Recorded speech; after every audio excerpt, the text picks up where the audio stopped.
best entertainment on the earth. Tune in for Comics with Perch. Hey everybody, this is Perch. A lot of you are writing in lately, suggesting that I need an intervention because I don't like Texas enough. I'm fine with stop with stop with this stuff. It's fine. It's absolutely fine. I don't. There's good parts. There's bad parts. Like every other place in the world, there's good parts and bad parts. Okay. I do wish one thing that is kind of silly. It's going to make me sound like a crazy environmentalist, although it shouldn't. I dislike how many people use their car window as trash in this part of Texas, Dallas-Fort Worth area. People just chuck shit out their window. Like I've been behind many cars where they just like, I'm done with my McDonald's, out the bag goes, and they just throw it onto the side of the roads. And to me it's gross. I always get these ideas like that's going to be the road rage incident for me, where Perch follows this guy to a parking lot and beats his shit out of him for throwing their garbage out the window. It drives me insane when I see it. I absolutely hate it. Anyway, that has nothing to do with anything here. All right. So Bobby Drake has a new comic, The Astonishing Iceman. And I had heard this was going to be a Marvel Unlimited book, but it's not. It's going to be an actual comic they print. They say it's a ongoing series, which means that we hopefully will get to 12 issues. I will put $500 down right now that the creative team has only been given 6 issues. I guarantee you.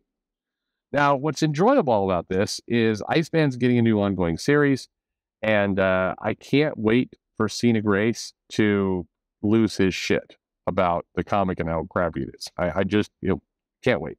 Anyway, that's me to me.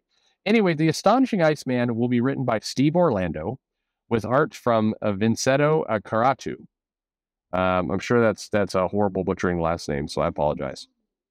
Astonishing Iceman is spinning out the events of Hellfire Gala #1, it's funny, the July's X-Men Hellfire Gala #1, there isn't a #2, so it's just the Hellfire Gala comic, the one that's coming out in July, and it's kicking off the Fall of X era, in which Krakoa, as we've known it over the last several years, will undergo big, dangerous changes that spell hard times ahead for Moonkind.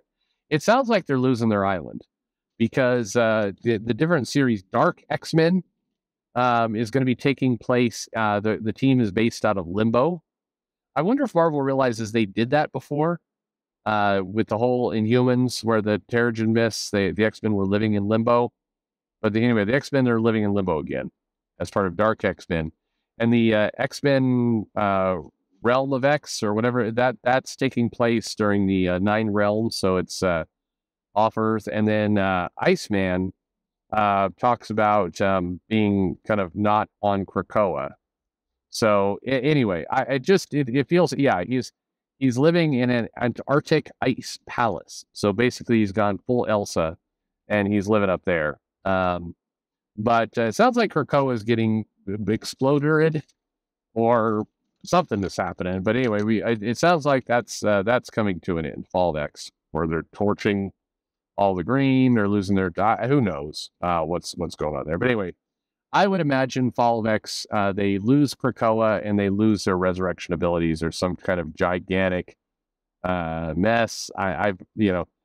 Some people have speculated that Orcus and the evil kind of people do acts of terrorism, pretending to be the X-Men, and so in response the government's nuke Krakoa.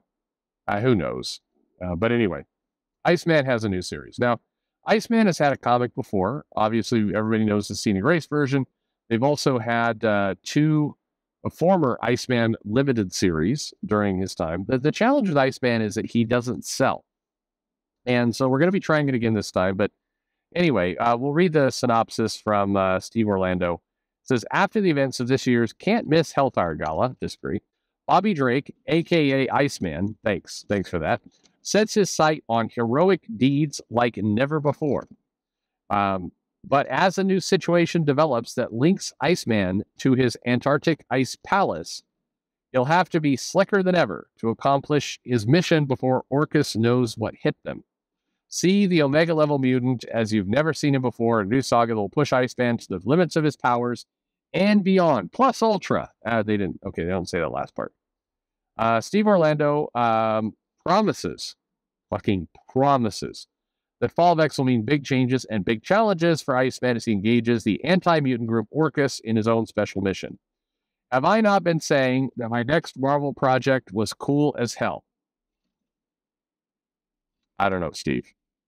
I don't know. Astonishing Iceman has been not just a joy, but a challenge. And the best possible kind. Wow, you're taking us on a journey here. Because the Fall of X means Iceman's life is more dangerous and harrowing than ever. But Bobby is a hero to the core, and there's no danger he's met in whose face he won't laugh. Was more dangerous. So the absolutely filthy joke went through my head right now. I look, you can come up with it on your own, okay? Bobby is a hero to the core, and there's no danger he's met in whose face he won't laugh. I'll let you make your own joke. When it's more dangerous than ever to be a hero, that's when Iceman's at his most heroic. And with Jesus Says and Vincenzo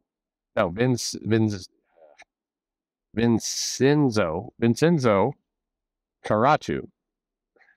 I'm sorry. I am sorry. Joining me on this, Iceman's going to look cooler than ever. See what I did there? Yeah, I see it. Anyway, August 2nd, the Jesus Says, by the way, is doing the covers. Astonishing Iceman #1. So the question I have is, who's going to be buying this shit? I don't mean it that way. But in all honesty, so Iceman has always struggled as a solo book. And one of the reasons he's struggled as a solo book is that, by and large, in the team books, he's written as a bit of a one-note character. He's not written as a deep. He just isn't. I think Louise Simonson back in X Factor did some things with the character that was a little bit more unique. They tried to give him some more stuff. I mean, to me, probably the biggest moment for Iceman was when he lost control of his powers and he had to wear a special belt to keep from freezing everything around him. And it was this it was an interesting dynamic for the character, and they actually did some complex things with it. I think that was probably one of the bigger kind of moments that the characters had. But that was a long time ago. The challenge with Iceman, they have tried. They absolutely have tried to do more with him. And I think you can do more with him, but they always go to a very, he's a happy-go-lucky guy. He's always cheerful. And then, when Cena Grace did the Iceman series, it's like, and he's gay. He's happy-go-lucky, cheerful, gay. And he's not just a little gay, he's super gay. That's been the challenge with Iceman, is they can't just kind of do a few things with the character. They have to go, they have to turn the gay to 11. And when you do that, it basically nullifies, it doesn't leave any room in the character for anything else. You could still have him be gay and, complex and dealing with a bunch of other stuff. But if you approach the comic from every scene has to remind us that he's gay, I mean, not only is that insulting to the people reading the comic, they're like, you said he was gay the first 800 times. We got it. Like, you don't need to keep hitting this home. You don't need to keep tapping it. No, never mind. But I mean, that's the challenge that they've got with the book. I think that overall, Marvel, DC, when they do a solo character who isn't quite ready as a solo in a solo series, I would argue that Steve Orlando's other book, The Scarlet Witch, is equally kind of baffling, in that the character is not really. I mean, in many ways, he's borrowing a bunch of scripts from Doctor Strange. That's the whole, you can come ask for help. No, they did that. They did that several years ago in Doctor Strange. You're literally using the same plot as Doctor Strange. That's the problem. you've got. If you take a character down to kind of a one-dimensional version of themselves, there's no hope to, there's no hope to making this stick.